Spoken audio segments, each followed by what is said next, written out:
मैं doctor Savitri Kumari, assistant professor, department of Hindi, SS memorial college Ranchi,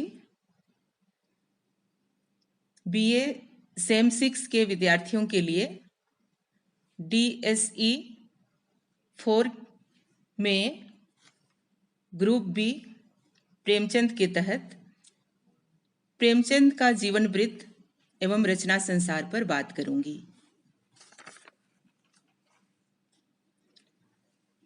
Premchand Hindi के युग प्रवर्तक कहानीकार माने जाते हैं। पहले वे नवाब राय के नाम से लिखते थे, उर्दू में लिखते थे नवाब राय के नाम से।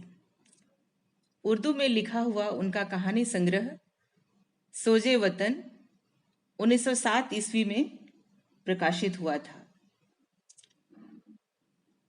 स्वतंत्रता की भावना से ओतप्रोत होने के कारण इस कहानी संकलन को अंग्रेज सरकार ने जब्त कर लिया था।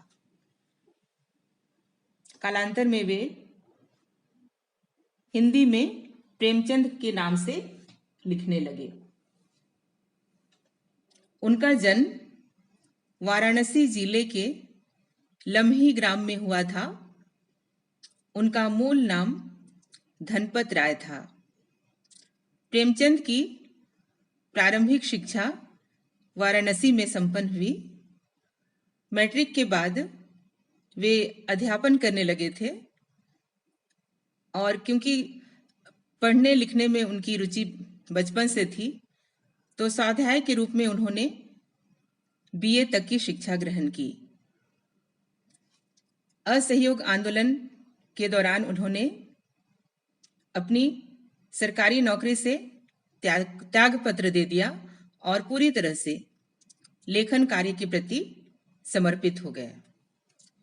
प्रेमचंद ने अपने लेखन की शुरुआत में, जैसा कि बताया गया, उर्दू में नवाब राय के नाम से की थी। उन्होंने अपने साहित्य में किसानों, दलितों, नारियों की वेदना और वर्ण व्यवस्था की कुरीतियों का मार्मिक चित्रण किया है। वे साहित्य को स्वांतः सुखाय न मानकर सामाजिक परिवर्तन का एक सशक्त माध्यम मानते थे।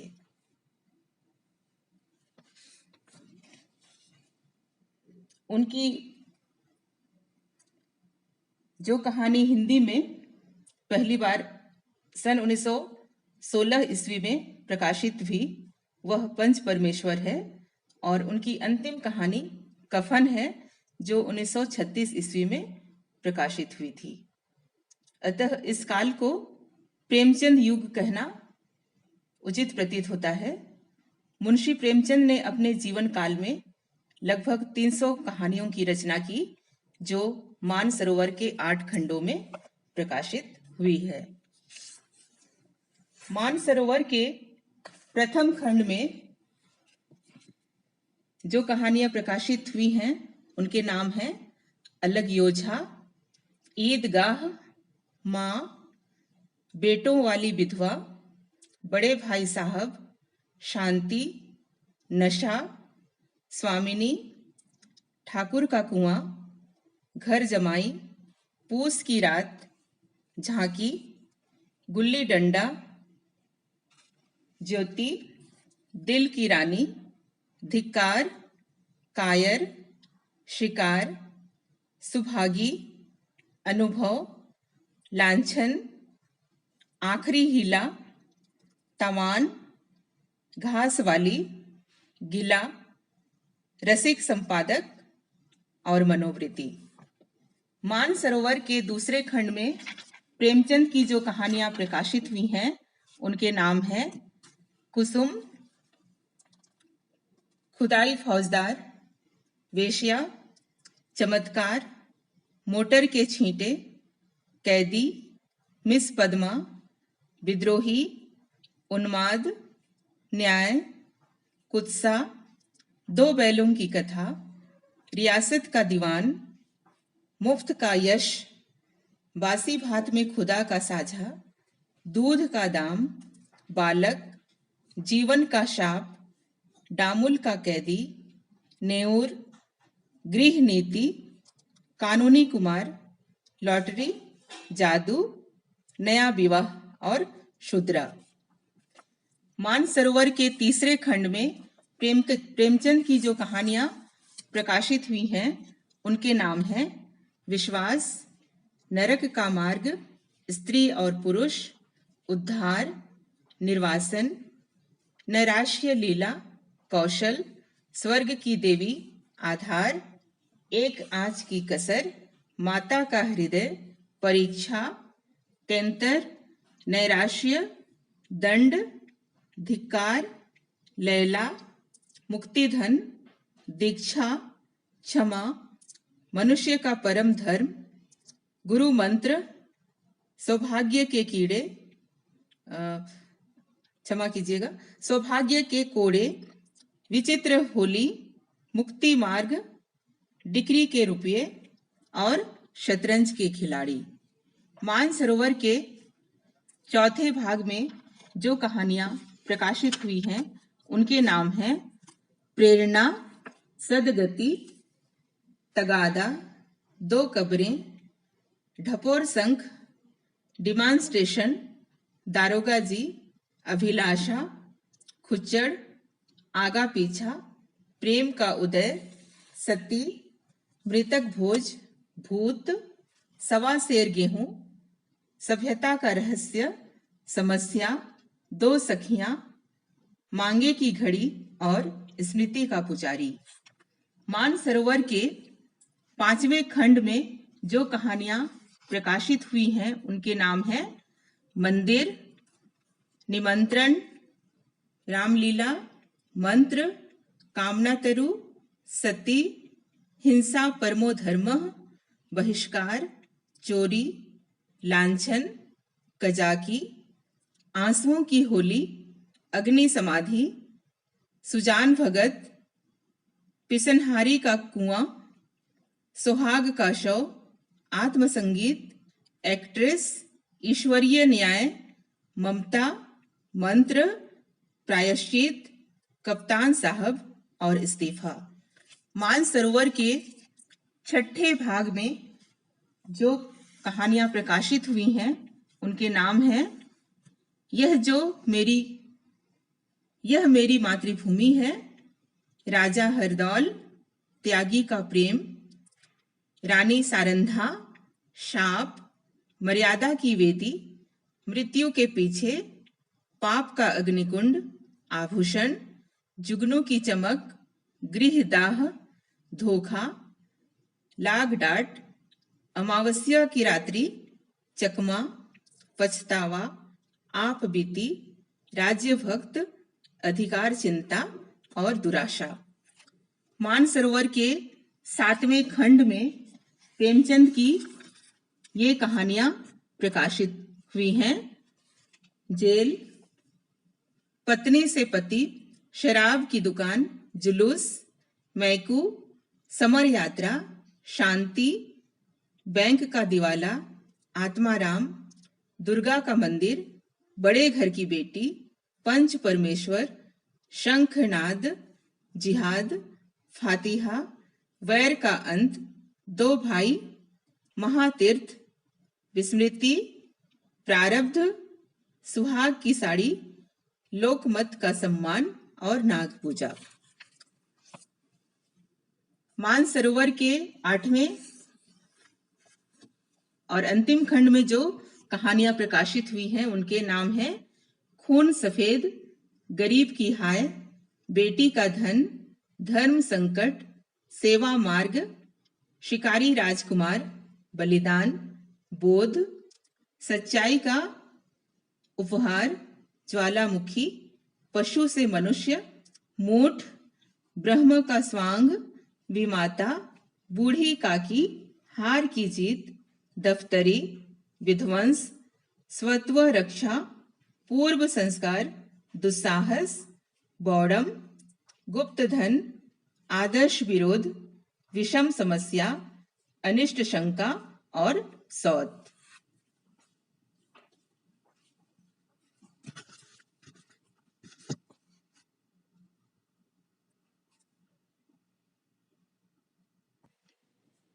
प्रेमचंद के प्रसिद्ध उपन्यास हैं निर्मला, सेवा सदन, प्रेमाश्रम, रंगभूमि, कर्मभूमि, गबन और गोदान।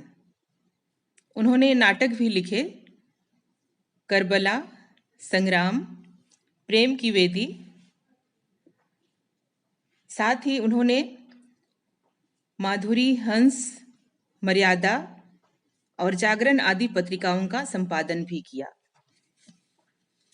कहानी एवं उपन्यास के विविध मोड़ों से गुजरते हुए सन 1930 तक प्रेमचंद हिंदी कथा साहित्य के सम्राट के रूप में प्रतिष्ठित हो गए। इन्होंने 300 से भी अधिक कहानियां लिखी। उनका पूरा समय प्रेमचंद युग के नाम से जाना जाता है। प्रेमचंद का प्रभाव प्रसाद की तुलना में बहुत व्यापक था, क्योंकि प्रेमचंद ने समाज हित को अपना आधार बनाया था। प्रेमचंद दूसरे लेखकों की अपेक्षा अधिक आधुनिक है और उनमें यथार्थ की मजबूत पकड़ है। प्रेमचंद युग को हिंदी कहानी में विकास युग के नाम से भी रेखांकित किया जाता है। हिंदी कहानी के शुरुआती दौर में सामान्यतः कथानक का विकास किसी आकस्मिक घटी हुई घटना या ईश्वरीय घटना पर आधारित होती थी। प्रेमचंद युग में इसका विकास मनोवैज्ञानिक आधार या विश्लेषण से होने लगा। मनोवैज्ञानिक कथानकों का सूत्रपात प्रेमचंद की हिंदी की प्रथम कहानी पंच परमेश्वर से होती है। यह कहानी सरस्वती में जून 1916 में प्रकाशित हुई थी। प्रेमचंद की सबसे बड़ी विशेषता यह थी कि वे आजीवन समय के अनुरूप खुद को बदलते रहे और अपना कहानी लेखन निरंतर करते रहे। प्रेमचंद की कहानियों में विषय की विविधता दिखाई देती है। किसी अन्य कथाकार ने जीवन के इतने व्यापक फलक को अपनी कहानियों में नहीं समेटा है जितना कि प्रेमचंद ने समेटा है। उनकी कहानियां अपने परिवेश से, अपने आसपास के जीवन से पूर्णतः जुड़ी हुई हैं। उनकी अधिकांश कहानियों का विषय ग्रामीण जीवन से लिया गया है, किंतु कई कहानियां कस्बे की जिंदगी या स्कूल कॉलेज से भी जुड़ी हुई हैं। उनकी कहानियों के पात्र हर वर्ग, धर्म, जाति के हैं। कोई हिंदू है तो कोई मुसलमान, कोई किसान है तो कोई विद्यार्थी। अपनी कहानियों में उन्होंने विविध समस्याओं को उठाया है, कई तरह की समस्याओं को उठाया है, जैसे जमींदारों के द्वारा किसानों के शोषण की समस्या, सूदखोरों के शोषण से पिसते ग्रामीणों की समस्या, छुआछूत की समस्या, रूढ़ी एवं अंधविश्वास, संयुक्त परिवार की समस्या, भ्रष्टाचार एवं व्यक्तिगत जीवन की समस्याएं आदि। प्रेमचंद की प्रारंभिक कहानियों में आदर्श का पुट दिखाई देता है। पंच परमेश्वर, आत्माराम, प्रेरणा, ईदगाह, नमक का दारोगा आदि कहानियों का मूल उद्देश्य है सच्चे का बोलबाला और झूठे का मुंह काला, जबकि परवर्ती कहानियां जैसे पूस की रात और कफन तक आते आते उनका दृष्टिकोण परिवर्तित हो जाता है, बदल जाता है। अब वे जीवन के यथार्थ से जुड़ जाते हैं। स्पष्ट है कि उनकी पहले वाली कहानियां आदर्शवादी हैं और उन्होंने जो बाद में लिखी वे कहानियां यथार्थवादी कहानियां हैं। प्रेमचंद की प्रारंभिक कहानियां आदर्शात्मक, इतिवृत्तात्मक और घटना बहुल हैं तथा इनका मूल स्वर पश्चाताप है। बड़े घर की बेटी, नमक का दारोगा, मंत्र आदि ऐसी ही कहानियां हैं। इसके कारणों पर प्रकाश डालते हुए डॉक्टर हेतु भारद्वाज ने लिखा है, आदर्शवादी एवं सुधारवादी दृष्टि का कारण यह भी है कि प्रेमचंद के मन में मनुष्य की सद्वृत्तियों के प्रति गहरी आस्था है। उन्हें लगता है कि मनुष्य बुनियादी तौर पर बुरा नहीं होता एवं उसके सुधार की संभावनाएं सदा बनी रहती हैं। प्रेमचंद की वे कहानियां जिनमें शोषण का विरोध है, एक आक्रोश है, द्वितीय चरण की कहानियां हैं, जिन्हें विकासवादी काल की कहानियां कहना उचित होगा। महाजनी सभ्यता में शोषण का स्वरूप कितना भयावह था, इसका प्रमाण सवा सेर गेहूं है। कर्ज में लिए गए सवा सेर गेहूं को एक पीढ़ी तो चुका ही नहीं पाती, दूसरी पीढ़ी भी चुका पाएगी, इसमें संदेह है। जुलूस और समर यात्रा में प्रेमचंद ने राष्ट्रीय आंदोलन का जिक्र किया है। प्रेमचंद के कथा विकास का तीसरा चरण उत्कर्ष काल है, जिसमें सदगति, ईदगाह, नशा, कफन, पूस की रात आदि कहानियां प्रमुख हैं, जो यथार्थवादी कहानियां हैं। कफन शोषण मूलक व्यवस्था पर कठोर टिप्पणी है, तो सदगति का दुखिया धार्मिक पाखंड एवं शोषण का शिकार बनकर मर जाता है। यही जीवन पर्यंत की भक्ति, सेवा और निष्ठा का पुरस्कार था। यह कहकर प्रेमचंद ने जो व्यंग किया है, वह पाठक को भीतर तक तिलमिला देता है। कफन उनकी प्रसिद्ध कहानी है, विशिष्ट कहानी है।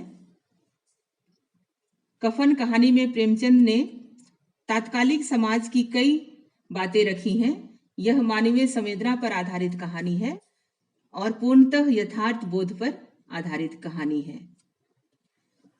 प्रेमचंद की इस कहानी में दलित एवं निर्धन समुदाय का चित्रण कर तत्कालीन सामाजिक व्यवस्था को भी दर्शाया है। घीसू और माधव की स्थिति अत्यंत दयनीय है। इसके घर में संपत्ति के नाम पर मात्र 2-4 बर्तन हैं, पहनने के लिए फटे चिथड़े। इस कहानी में मानव विज्ञान को भी आधार बनाया गया है। दलित अथवा निर्धन वर्ग का व्यक्ति जानता है कि समाज के बड़े बड़े लोग उनका शोषण करके ही पैसे वाले बने हैं। मांगने पर तो खाने को देंगे नहीं, तो चलो उनके खेत का मटर और आलू ले लेते हैं, ऊख उखाड़कर चूस लेते हैं। तुम हमारा प्रत्यक्ष शोषण करते हो, तो हम रात के अंधेरे में तुम्हारे खेत से कुछ ले लेते हैं। ऐसा करना उनकी आवश्यकता भी है और मजबूरी भी है। कफन कहानी मानवीय संवेदना के आधार पर रची गई है और मार्मिक कहानी है।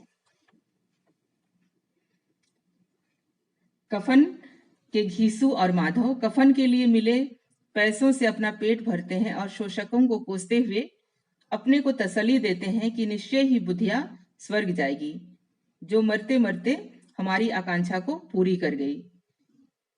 वह वैकुंठ न जाएगी तो क्या मोटे मोटे लोग जाएंगे, जो गरीबों को अपने हाथों से लूटते हैं। जहां तक प्रेमचंद के कथा शिल्प की बात है, प्रेमचंद का कथा शिल्प उत्तरोत्तर विकास पथ पर अग्रसर होता रहा। प्रारंभिक कहानियों में इतिवृत्तात्मकता अधिक है तथा चरित्र चित्रण की मनोवैज्ञानिकता के स्थान पर व्यक्ति के आचरण का वर्णन अधिक किया गया है। पंच परमेश्वर इसी कोटि की कहानी है। सन 1930 के बाद की कहानियों में कथानक छोटे और संश्लिष्ट होते गए तथा कहानी की मूल संवेदना को उभारने वाली 2-3 घटनाओं पर ही बल दिया जाने लगा। कहानियों के पात्रों का चरित्रांकन मनोविश्लेषणात्मक पद्धति पर किया जाने लगा। कहानी को चरम सीमा तक द्वंद्व एवं समस्या के माध्यम से पहुंचाया गया। शतरंज के खिलाड़ी इसी प्रकार की कहानी है। इससे पूर्व की कहानियां प्रभाव की दृष्टि से कमजोर ही कही जाएंगी। प्रेमचंद का आदर्शवादी दृष्टिकोण, परंपरागत मूल्यों में आस्था इन कहानियों में दिखाई नहीं पड़ता। सन 1930 से लेकर 1936 तक के कालखंड को प्रेमचंद की कहानी कला का उत्कर्ष काल माना जा सकता है। इस काल की कहानियों में मनोवैज्ञानिक विश्लेषण एवं जीवन के यथार्थ का अच्छा चित्रण किया गया है। इन कहानियों में कथानक और घटनाओं को उतना महत्व नहीं दिया गया है जितना कहानी की मूल संवेदना को पाठकों तक पहुंचाने की ओर ध्यान दिया गया है। कफन और पूस की रात इसी वर्ग की कहानियां हैं। इनमें सच्चाई को नग्न रूप में उजागर किया गया है। हिंदी की आधुनिक कहानियों को ऐसी कहानियों से बहुत कुछ सीखने को मिलता है। हिंदी कहानी में मनोविज्ञान का प्रवेश कराने का श्रेय प्रेमचंद को ही दिया जाना चाहिए। उन्होंने चरित्र चित्रण में मनोविज्ञान का समावेश तो किया ही, पात्रों में मनोविश्लेषण के विश्लेषण पर भी ध्यान दिया। नशा, मनोवृत्ति, ईदगाह मनोवैज्ञानिक सत्य पर आधारित कहानियां हैं। प्रेमचंद जी ने आजादी के लिए जनसंघर्ष करने वाले पात्रों का चित्रण भी आहुति, जुलूस, सत्याग्रह, समर यात्रा नामक कहानियों में किया है। प्रेमचंद की कहानी कला में भाषा का विशेष योगदान है। उनकी कहानियां भाषा की दृष्टि से अत्यंत बेजोड़ हैं और जो भाषा है वह पात्रों के अनुकूल है। उसमें लोक उक्ति, मुहावरों का प्रयोग प्रचुरता से किया गया है। भाषा के कारण ही उनकी कहानियों की पठनीयता और संप्रेषणीयता बढ़ गई है। आज जिस दलित चेतना की कहानियों को अभिव्यक्त किया जा रहा है, उसे बहुत पहले ही प्रेमचंद ने ठाकुर का कुआं और सदगति कहानियों में अभिव्यक्ति दे दी है।